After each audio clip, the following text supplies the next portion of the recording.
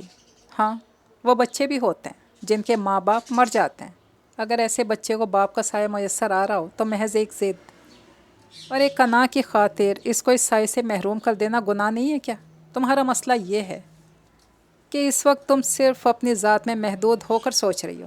تمہیں تیمور برا لگتا ہے جبکہ اس کی کوئی خاص وجہ نہیں ہے۔ تمہیں میرا فیصلہ برا لگ رہا ہے جبکہ میں گزشتہ غلط فیصلے پر بارہا تم سے معافی مانگ چکا ہوں۔ اپنی ذات سے باہر نکل کر ماں بن کر سوچو۔